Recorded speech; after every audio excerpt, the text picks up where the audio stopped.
உங்கள் ஃபோனில் பேட்டரி ரொம்ப ஃபாஸ்ட்டாக ட்ரெயின் ஆகுதா, சார்ஜரே நிற்க மாட்டேங்குதா? ஸோ அதை எப்படி சால்வ் பண்ணுறதுன்னு நான் இந்த வீடியோவில் உங்களுக்கு சொல்லித்தரேன். ஸோ வீடியோ ஸ்கிப் பண்ணாமல் பாருங்கள். இந்த மாதிரி டிப்ஸ் அண்ட் டிக்ஸுக்கு நம்மளோட சேனலை ஃபாலோ பண்ணிவிட்டு நம்ம வீடியோக்கு ஒரு லைக் மட்டும் கொடுங்க. டிப்பு செட்டிங்ஸ் போயிட்டு அப்படியே கீழே ஸ்க்ரால் பண்ணி வந்தீங்கன்னா டிஸ்பிளே அண்ட் பிரைட்னஸ்னு ஒரு ஆப்ஷன் இருக்கும். இதில் டார்க் செலக்ட் பண்ணிக்கோங்க. டிப் நம்பர் 2, திரும்பவும் செட்டிங்ஸ் வந்துட்டு கீழே ஸ்க்ரால் பண்ணி வந்தீங்கன்னா லொக்கேஷன் ஒரு ஆப்ஷன் இருக்கும். அதை செலக்ட் பண்ணிவிட்டு ஒய்ஃபை அண்ட் ப்ளூடூத் ஸ்கேனிங்னு ஒரு ஆப்ஷன் இருக்கும். அதை செலக்ட் பண்ணிவிட்டு இதில் 2 ஆப்ஷன் எனேபிள் இருக்கும். இதை ஆஃப் பண்ணிக்கோங்க. டிப் நம்பர் 3, திரும்பவும் செட்டிங்ஸ் உள்ளாடி போயிட்டு பேட்டரி செலக்ட் பண்ணிக்கோங்க.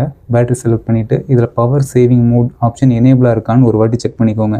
அப்படியே டிசேபிளாக இருந்துச்சுன்னா அதை எனேபிள் பண்ணிக்கோங்க. அப்படியே கீழே ஸ்க்ரால் பண்ணி வந்தீங்கன்னா ஃபோன் பேட்டரி யூசேஜ்னு ஒரு ஆப்ஷன் இருக்கும். உள்ள செலக்ட் பண்ணிங்கன்னா எந்தெந்த ஆப் எவ்வளோ சாஃப்ட்வேர் அதில் உங்களோட பேட்டரியை ட்ரெயின் பண்ணுதுன்னு இதில் உங்களுக்கு தெரிஞ்சுக்கலாம். எக்ஸ்ட்ரா டிப், அப்படியே ஸ்க்ரால் பண்ணி செட்டிங்ஸில் வந்தீங்கன்னா மேலே சர்ச் ஆப்ஷன் இருக்கும். அதுக்குள்ளே வைப்ரேஷன் அண்ட் ஹாப்டிக்னு டைப் பண்ணிக்கோங்க. Vibration and haptic strength type பண்ணிட்டீங்கன்னா இதில் 2 ஆப்ஷன் எனேபிள் இருக்கும். இதையும் டிசேபிள் பண்ணிக்கோங்க. நான் சொன்ன இந்த ஆப்ஷனை ட்ரை பண்ணி பாருங்கள். உங்களோட ஃபோனில் பேட்டரி ட்ரெயினேஜ் ஸ்லோ ஆகிறத நீங்களே பார்க்கலாம். Bye bye.